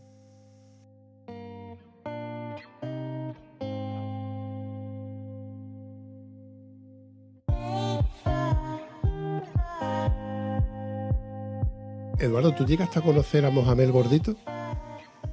No, a ese no. Te voy a explicar. Conocí a Ali el Cojo. Pues mira, prácticamente es como Ali el Cojo. Mohamed Gordito, te estoy hablando hace ya... yo me compré la moto en 2008 y este colega con una moto igual que la mía, además amarilla y negra, una F800, estando por Marruecos, le sucedió que, bueno, pues que quemó el embrague. De una moto nueva quemó el embrague por la zona de arena. Evidentemente, la inexperiencia o la valentía de intentar meter tu moto, una moto de 200 kilos, que creemos que es instoppable, ¿no? Como decía el anuncio, imparable, hasta que ves que tu moto de 200 kilos se convierte en 400 en las dunas del desierto. Sí, pues allí, las redes sociales han hecho mucho daño. Claro, no. Dando brinco sí. Con la TNR y esas cosas. En este caso creo que también fue BMW que te lo planteaba, ¿no? Así muy bien, con la moto haciendo les rapes, con las TKC80, etcétera. Nos creíamos valientes en aquel entonces. Bueno, pues a este amigo mío le sucedió que, claro, quemó el embrague y allí pues apareció Mohamed Gordito. Mohamed Gordito con su quad y con su ATV y con su todoterreno, al igual que por ejemplo Ali el Cojo, pues montó la moto en un todoterreno que tenía y llegó a su propio taller donde de ahí tenía muchas otras motos de Rally París-Dakar que habían terminado allí, donde equipos le habían dejado las motos como forma de pago de reparaciones que habían hecho. Pero no solamente en los París-Dakar, sino en Rally Mil Dunas, en el Veteranas Road, etcétera, etcétera. Por eso te decía que a lo mejor o lo has conocido o alguien te habría nombrado a Mohamed Gordito. Por desgracia, este hombre ya falleció hace bastante tiempo y evidentemente creo que por allí ha dejado más bien la leyenda. Ya. Hombre, allí hoy en día hay muchos talleres. Está el taller Iriki, que es para mí el más famoso, que está en Sagora, donde ha pasado todo el mundo. A lo mejor ese es el inicio del Mohamed Gordito. O sea, porque si tienen fotos, pues con todos, con Marcoma, de la gente que va a entrenar no solamente. Y yo cada vez que tengo algún problema y estoy relativamente cerca de Sagora, acudo a este taller. Y hoy en día sí, hoy en día prácticamente puedes solucionar casi todo porque, bueno, porque allí solucionan las cosas con verga y solucionan las cosas con cinta americana híbrida como lo hacíamos nosotros antiguamente. Aquellos Entonces, maravillosos años. es otra mentalidad. De hecho, fíjate tú, una de las veces yo tenía el Camelback y se me había quemado la manguera del Camelback. Fíjate tú qué tontería. Pues se me había quemado y me había quedado sin parte de la manguerita, porque claro, cuando tenía un agujero, pues si chupaba, me entraba aire. Y me había quedado así sin poder beber agua del Camelback. Pues ellos me los arreglaron con film transparente de envolver la comida. Me quedé loco. Claro, no se me ocurrió, pero a ellos cogieron, dicen, sí, espérate, yo esto miro a ver cómo te lo arreglo.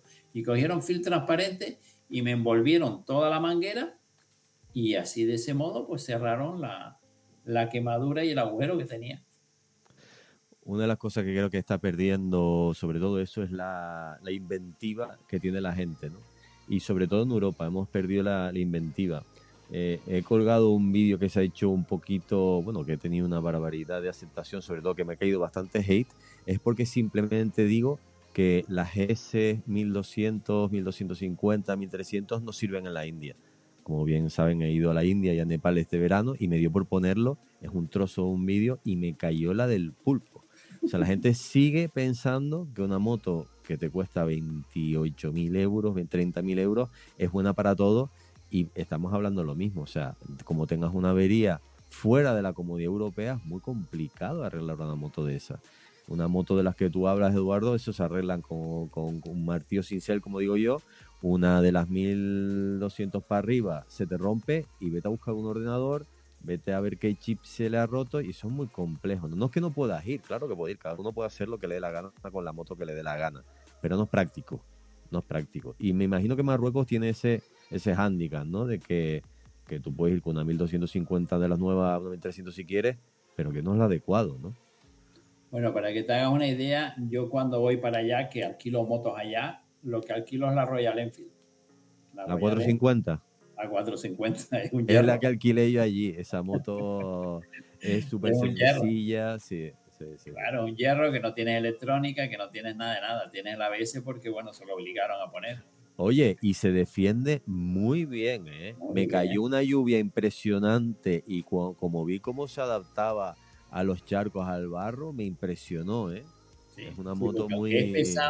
aunque es pesada, tiene como el peso bajo, es bajita y entonces la dominan bastante bien. Yo de hecho hice una parte que es desde la zona del Ercheví a Sagora y hay un Mouet. Mouet es un río de arena, que son 5 kilómetros de arena, muy malo.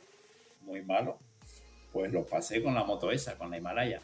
Después lo quité de la ruta porque dije, vale, sí, yo paso, pero por aquí el resto del grupo que voy a traer, pues no, porque son 5 kilómetros y aquí estamos 2 días para pasar estos 5 kilómetros. Pero la motilla se defendió muy bien, ¿eh? En honor a ella tengo que decir que...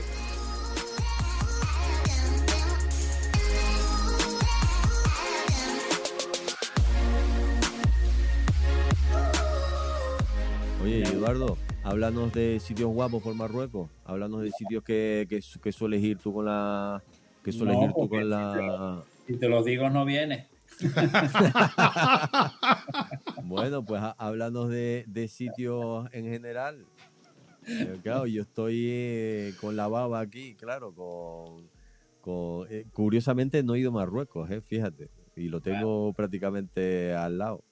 Mira, Marruecos, hay dos Marruecos. Está el Marruecos asfáltico, el Marruecos turístico, donde va todo el mundo, donde te llevan a todos lados, y está el Marruecos, que yo digo, el Marruecos rural, Marruecos verdadero, que es donde realmente ves la pobreza, donde ves los niños descalzos que vienen corriendo a pedirte un bombón, o sea, un bombón para ellos es un caramelo.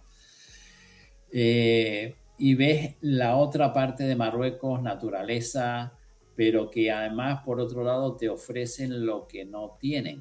O sea, por ejemplo, por darte un ejemplo, este mismo año estábamos ya de subida, de vuelta, y nos paramos en una entrada de una casa, porque bueno, era el llanito que había de una carretera más o menos principal, y nos paramos ahí y venían unos niños del colegio. Bueno, pues venían todos caminando tranquilitos, unos siguieron, pero otros entraron por esa pista que entraba hacia su casa. Bueno, a los 5 minutos viene otra vez la niña y me dice como que si tenía algo para comer o para beber. Eso fue lo que le entendí yo. Pues no, lo que estaba diciéndome es que si quería entrar a su casa para comer o para beber. Que si necesitaba yo bebida o comida. Porque después, al cabo de un ratito, volvió. Yo le dije que no, que todo muy bien, que muchas gracias, como que no tenía. Y al cabo de un ratito vino la madre con una garrafa de agua, o sea, con una jarra de agua y unos vasos para ofrecernos agua, por si queríamos agua. O sea, imagínate hasta qué punto es ese otro Marruecos totalmente distinto, donde ves realmente, por lo menos la parte de Marruecos que a mí me gusta, que no es la turística, que no es... Es como si vienes a Tenerife y vas al sur, ¿vale? Ves un sur precioso, con sus playas, con sus hoteles, pero no tiene nada que ver con el Guaychinche del norte, donde te metes a comerte unas garbanzas y... O sea, es otro Marruecos. Y en el fondo no es Tenerife, en el fondo es algo creado para el turista. Efectivamente, bueno, pues así está pasando en Marruecos. O sea, Marruecos, de hecho yo, por ejemplo, las fechas como Semana Santa, Carnavales, Navidades, no bajo a Marruecos, porque eso es una locura. Yo bajo siempre fuera de esa fecha, porque precisamente en esa fecha allí no hay por dónde moverse ya. Mira, Eduardo, y aparte de Marruecos, ¿vas a otros sitios? ¿Haces viajes organizados en otros sitios que no sea Marruecos o solo te has centrado en Marruecos nada más? Ahora mismo tengo Marruecos, tengo Portugal, tengo Pirineo y estoy organizando uno a Polonia, porque no sé si te comenté que estuve viviendo 4 años, estuve viviendo 4 años en Polonia cuando lo de la nieve y bueno, más o menos me defiendo con el polaco. Y Polonia es un país muy bonito para verlo en moto, por supuesto en verano, pero tengo esa posibilidad de ir para allá, para Polonia. Fue uno de los países que me impresionó, ¿eh? A mí me encantó Polonia. Es muy bonito. O sea, es un país, tiene una historia muy bonita, porque no sé si sabes un poco la historia de Polonia, pero Polonia es uno de los países que durante más de 120 años no han tenido territorio, porque fue invadido por Rusia y por los alemanes. Entonces, durante 120 años existió el pueblo polaco, pero no tenía terreno. Entonces, son cosas que dices tú, wow. Y ten en cuenta que, por ejemplo, cosas así de la historia, Auschwitz, el famoso campo de concentración, está en Polonia. O sea, a pocos kilómetros de Wrocław, de Breslavia. Entonces, bueno, pues Polonia es un país que tiene mucha historia. La zona es un país que tiene 8 fronteras con 8 países distintos, con Ucrania, con República Checa, con Rusia por arriba, o sea, con Alemania, por supuesto, pero es un país muy... la verdad es que es muy bonito, tienes un poco de todo. Y las montañas, las montañas del Karpach abajo son espectaculares. Es un país que vale la pena visitarlo, sinceramente, y está olvidado, de la mano de Dios.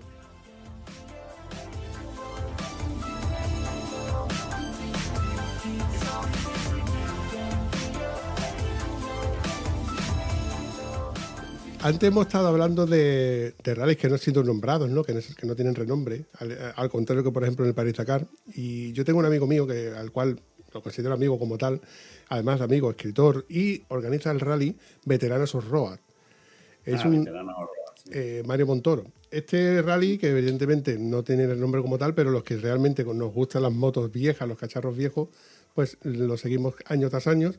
Y él con su vieja veterana, con su TND, entre otras cosas, porque tiene muchas otras motos bastante más veteranas y evidentemente alguna adquisición que ha hecho, para luego revenderla, etcétera, pues mueve este rally, que de hecho fue a quien me trajo al organizador del Rally Mil Dunas.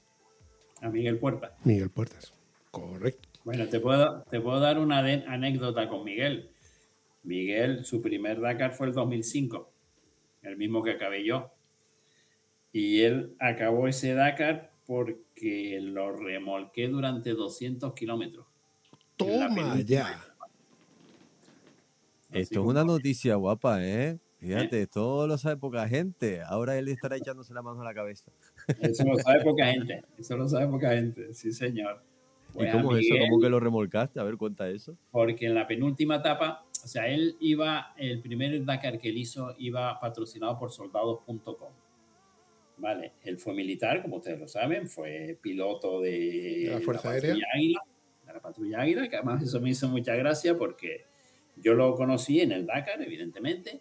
Iba con un chaval que iba muy rápido, tuvo un accidente, se rompió un par de dedos de la mano, no pudo continuar. Iba con una chica, también lo vendieron, bueno, iban patrocinados por soldados.com, con lo cual eran militares todos. Y casualmente llego y le pregunto a Miguel una de las veces, oye Miguel, vale, veo que vas por soldados.com, eso significa que eres militar, ¿no? Dice, sí, soy militar. Digo, bueno, ¿y qué eres? ¿Tierra, mar, aire? Dice, no, la zona de aire. Digo, coño, la zona de aire, pues curioso. ¿Y qué eres? O sea, ¿eres alférez, soldado? ¿Qué eres? Dice, no, soy comandante, porque Miguel hace 20 años era jovencito. Igual que yo. Ahora no somos tanto, pero él es más joven que yo de todas formas. Y le digo, soy comandante. Digo, coño, comandante, aire. Digo, entonces tú tienes que ser piloto. Dice, ¿tú sabes lo que es la Patrulla Águila? Digo, sí, esos que hacen mariconadas ahí con los aviones en el aire. Dice, pues yo soy el sexto de aquí de la derecha. Digo, no me jodas, ¿en serio, Miguel? Sí, yo soy el de la derecha, el último. Looking people around here, happiness is near. Smile in the corner, you should see the owner. Y después, una de las veces que estuve por Murcia, que es donde él vive, Murcia, Málaga, y estuve en la base de él y bueno, me atendió allí, me subí al avión, me enseñó el avión de la Patrulla Águila, etcétera, etcétera. Pero sí, Miguel es, bueno, muy buena gente, muy buena gente. Y casualmente se quedó él solo, acabando el Dakar, o sea, se quedó él solo dentro de su equipo. Más o menos íbamos igual de nivel, con lo cual íbamos casi siempre juntos, salíamos juntos, medio hicimos equipo. Como él se quedó solo y yo iba solo, pues para no estar tan solo, íbamos relativamente más o menos juntos. De hecho, hay fotos en las que estamos los dos, salimos los dos, porque íbamos más o menos haciendo alguna que otra etapa en paralelo, etcétera, etcétera.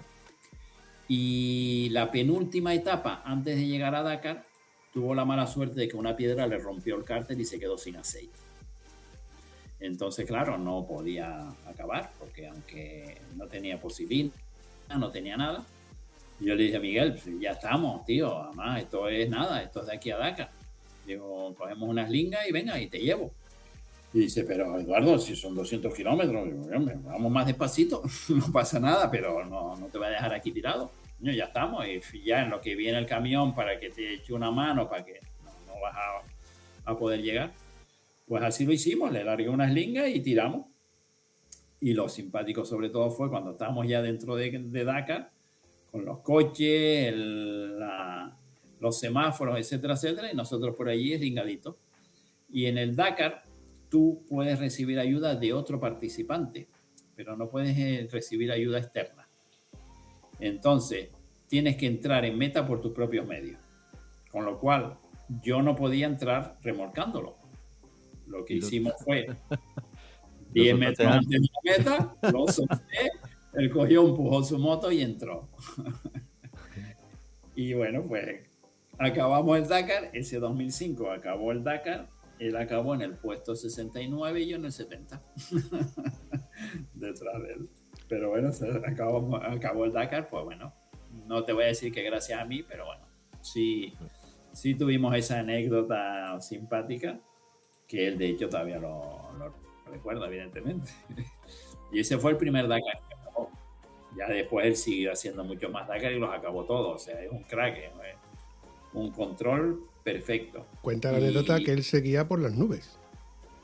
Exactamente. ¿Cómo es eso?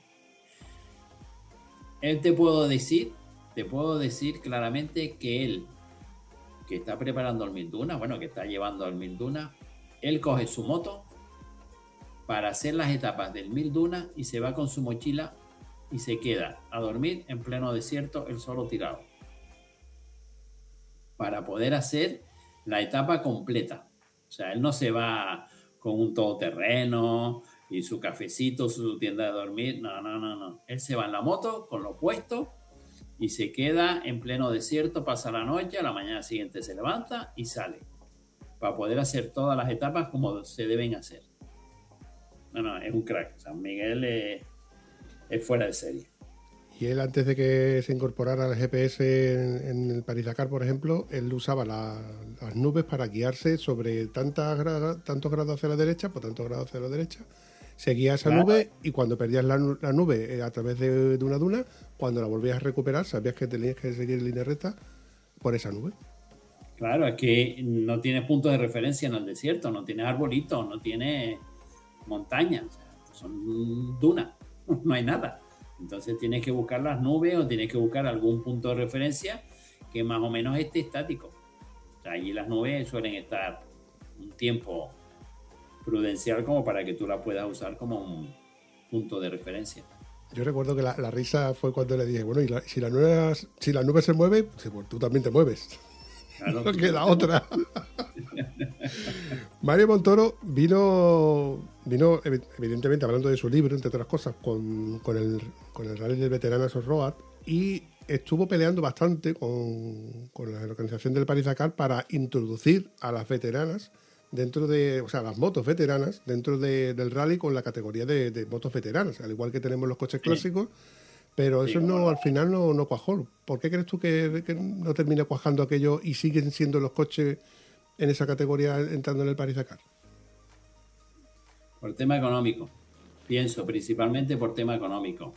Porque es que, vamos a ver, el Dakar ya tiene tanta gente, con la Dakar Classic, ya tienen tanta gente, ya tienen tanta avalancha de inscripciones, que si encima lo amplían a las motos, o sea, tú ten en cuenta que una moto, sobre todo una moto veterana, antigua, que se caiga o que se caiga el piloto, al final es un problema para el Dakar, para la organización, porque tiene que llevar el camión baliza que recoge la moto, porque tiene que ver si el piloto sale o no sale, aunque sí es verdad que si tú te caes y es accidente, pasa a lo que sería el seguro de asistencia que llevamos los pilotos, te quedas al margen ya totalmente de lo que es la carrera y el seguro es el que se encarga de ti.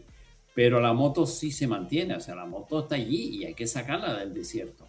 Entonces, un coche normalmente los propietarios del coche, como la organización no está obligada a sacártelo de allí, pues se buscan la vida. Entonces ya, vale, fuera de carrera, pues se buscan una grúa que los vaya, que los recoja, etcétera, etcétera.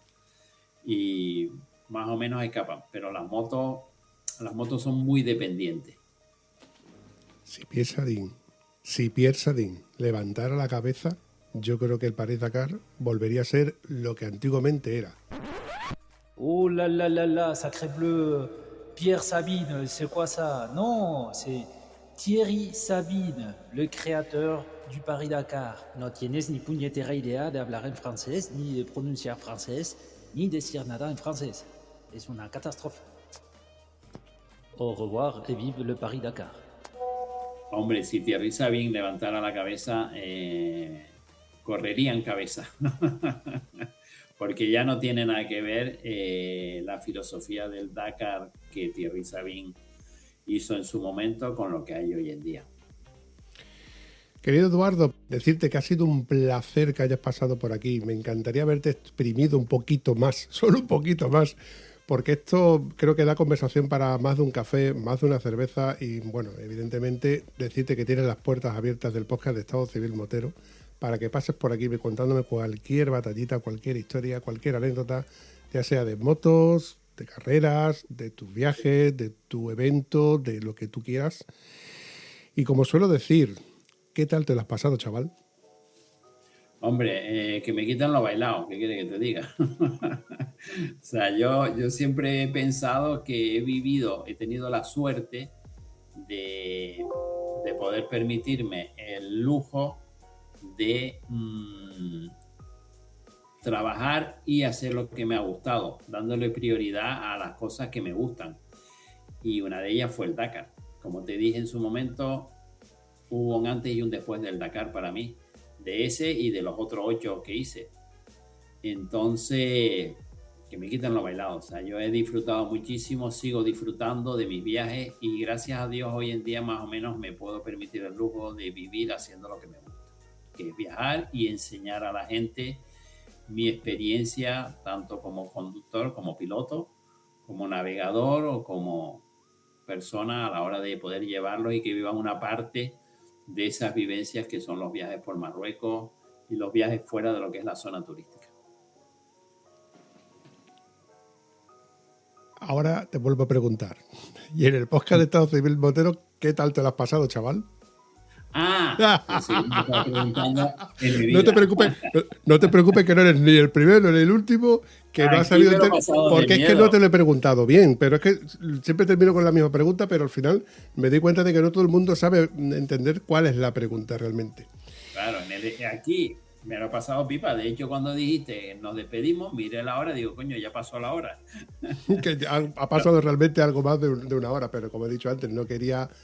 Yo creo que ya nos hemos extendido bastante por mi parte. No quiero que tu mujer me coja más manía de la que me han podido coger más de una de las mujeres de mi contertulio que pasan por aquí. Y como te he dicho antes, por mi parte ya te digo, ya sabes que puedes pasar por aquí siempre y cuando tú quieras, evidentemente ya sea con Quique o sin él. Y cuando te dijo Quique, oye, que tengo un amigo que tiene un podcast y tal, ¿tú qué pensaste?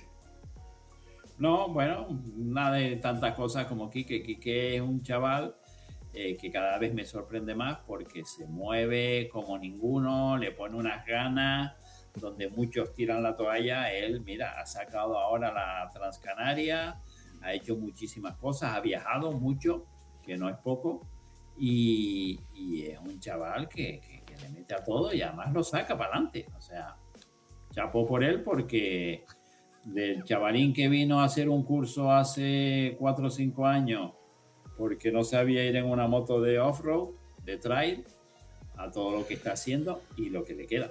O sea, que muy bien. Y yo todo lo que viene por parte de Quique siempre es bienvenido. Sé que se relaciona, que sobre todo le pone mucho cariño a las cosas y para adelante. Y contigo, pues mira, más encantado todavía, Vampi, porque la verdad es que me he entretenido mucho, lo he pasado muy bien. He recordado muchas anécdotas y muchas cosas. Tengo muchas más para contar. O sea que cuando tú quieras, aquí estoy. Después te doy la chistorra. ¿No era ¿Sabes que Bizum? la chistorra? O sea, que la De chistorra como- nada, una pata de jamón como mínimo. Cuando pases por aquí, Eduardo, cuando pases por Huelva, ya sea con el ferry o por aquí por Portugal, cuenta conmigo que ya le buscaré un sitio donde poder comer unas gambitas. Venga, que además las gambitas de Huelva son famosas, ¿eh? Ya te digo, gambitas, fresa y jamón, eso no falla. Yo te dije, Vampi, que Encantado, me apuntaré tu número y cuando vaya te daré el toque por lo menos para echarnos una cervecita. Yo te dije, Vampi, que Eduardo tenía mucho que contar. Y ahora estoy pensando que 1 hora, 8 Dakar, más una persona que se ha dedicado a hacer cursos off-road desde hace cuando nadie conocía lo que era eso. Una persona que hoy en día sigue y no ha tirado la toalla en estos viajes organizados off-road y que ha seguido y tiene tanta trayectoria. Intentar resumir eso en 1 hora es prácticamente imposible, ¿no? Pero a mí me encanta oírlo, siempre me encanta oír a la gente que está metida en el ajo y con esa experiencia. Y tú no me has preguntado, pero te contesto yo igualmente, Vampi. Yo me lo he pasado muy bien también, otra vez. ¿Qué quieres que te diga? Aunque no me has preguntado, yo te contesto igual. Tú sabes que no hace falta ni que te pregunte, porque tú ya entras por casa y puedes hacer perfectamente lo que te dé la gana. En fin, chavales, como también suelo decir para despedirme, si no nos vemos por la carretera, nos vemos por los bares. Venga, gracias. Oye, chicos, un saludo y encantadísimo, ¿eh? Chao.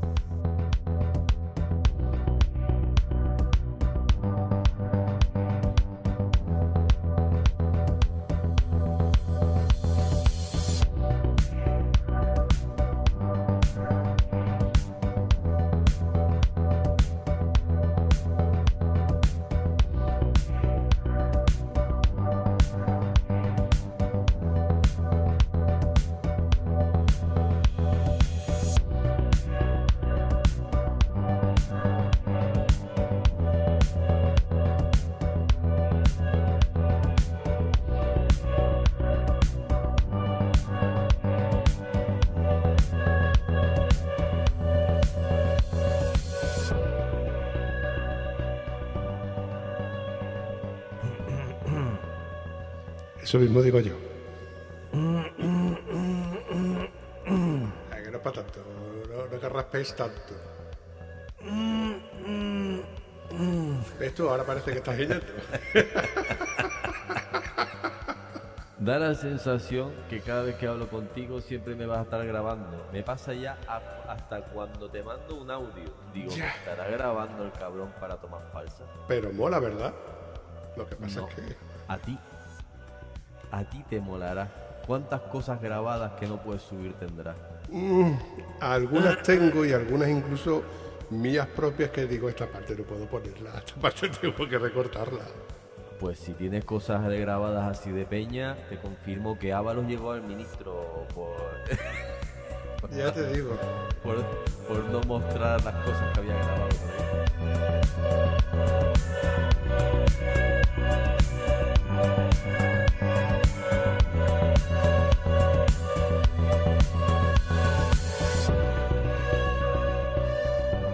Marketing todo, y él se dedica a moto, que es lo que le gusta y es lo que le mola. Verás lo que va a flipar cuando vea que la IA le va a solucionar muchísimas papeletas. Sí, ¿no? Lo que pasa es que yo sigo pensando que la IA está en pañales, tío. Sí, totalmente. La IA no es lo que la gente se cree. Totalmente. Para Yo mí- cuando empiecen a hacer tareas del ordenador, ya tenle miedo. O sea, cuando ya le digas a la IA, ábreme cualquier programa del ordenador y haz esto, cuando ya empecemos a mandarle actividades que ahí ya, telita, ¿sabes? Pues yo puedo grabar mi voz y puedo ponerle una grabación y puedo repetirla cuantas veces haya y puedo ya...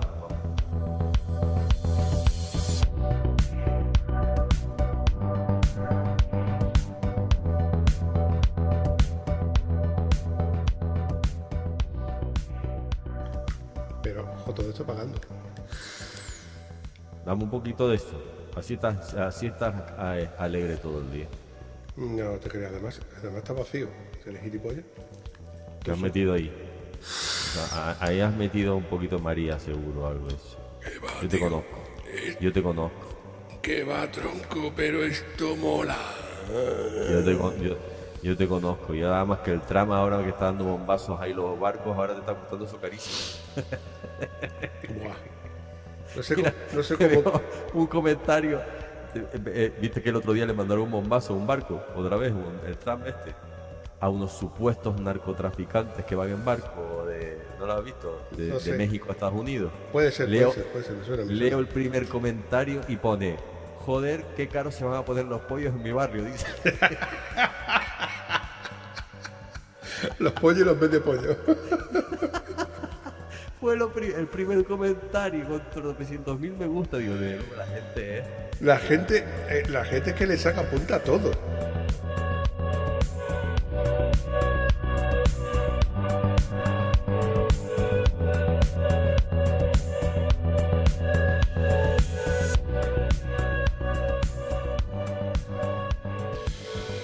Eduardo de los huevos colgantes, digo eso. Ya estoy. ¿Eso parece? Don Eduardo, buenas noches. Amigos, ¿Cómo estás? No puedo creer. ¿Ya te lo hicieron? Ya le colgo. Se fue y se marchó. Esto normalmente suele pasar no, escúchame, suele pasar cuando te pones unos auriculares, estás conectando los auriculares y le das un toquecito a los auriculares. Ya volvió por ahí, le voy a aceptar. Ahí está. Si me dieran €1 por cada vez que he hecho esto, amigo mío. Bueno. Mira, el pobre tiene que estar diciendo, ¿qué coño he hecho yo aquí? ¿Cómo lo hago? Y a veces tiene que estar, me lo imagino yo poniéndose nervioso, ¿qué hago? Esto es complicado. Oh, No te creas, tiene bastantes tablas este pibe. No te creas. ok. Yo lo han entrevistado ya en la tele.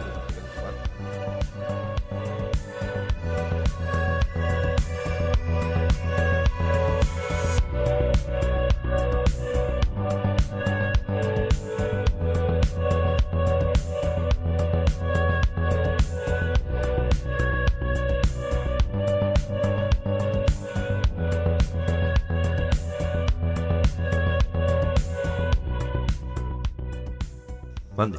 ¿Por qué no ahora te escuchamos, Eduardo? O por lo menos escucho a tu mujer. ¿Ahora me escucha? Sí, Ahora, Eduardo. porque he escuchado primero a tu mujer. Normalmente suele ser por el antivirus. Saludos a tu mujer desde mi parte.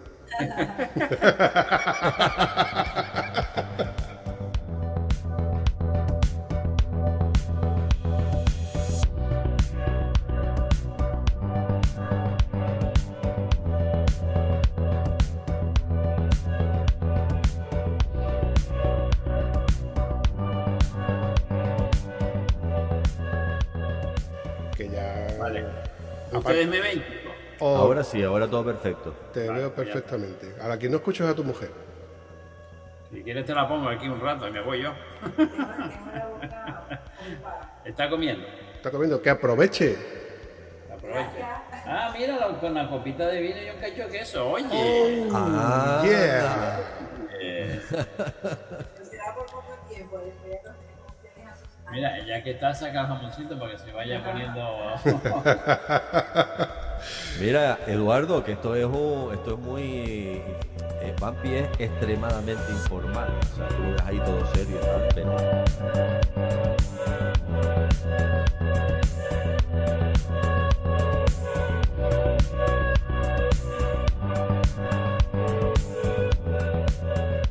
Mira, te comento por encima un poquito, te hago una pequeña introducción, que por cierto, Transcanaria, no Transpirenaica. Lo he recortado, Transcanaria. Camón, que lo he recortado. Todo eso lo he recortado yo antes. ¿Ves tú lo bueno que te voy a editar? Sigue.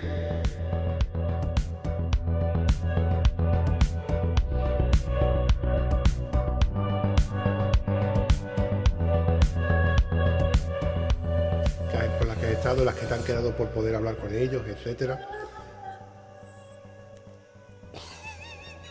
Muy bien, Eduardo, me gusta que mandes a callar a la gente. Si me asusta. Mira, que se oye todo, que se oye todo. Si te lo contara. Tengo 2 gatos que los tengo encerrados a 2 habitaciones más para allá por lo mismo. Oye.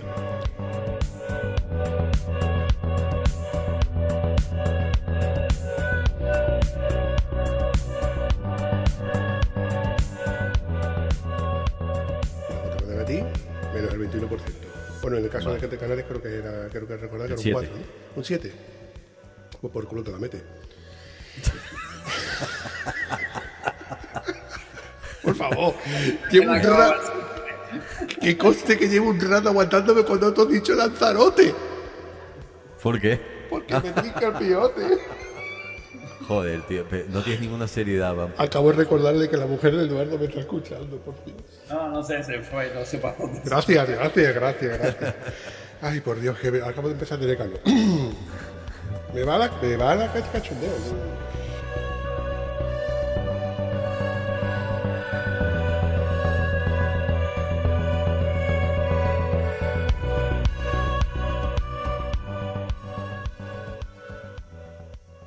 Y no olvidemos que las mujeres fueron las que inventaron lo que se echan en el pelo. Las mujeres polacas son peligrosas. ¿Sabes lo que es, no, Quique? No. ¿Qué va a ser? Polaca. Hostia. Pon un grillo aquí. En la edición pon un grillo.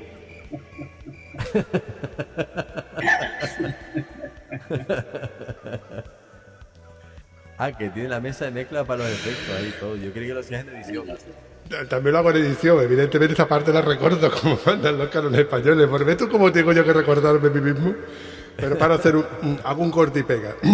Aparte esta que me gusta a mí mucho el cachondeo, si no, no podía ser de otra manera. Hay que darle un poquito un toque, porque si no nos volvemos muy serios. Nada, no te preocupes. Esa parte yo siempre saco mi parte cachonda.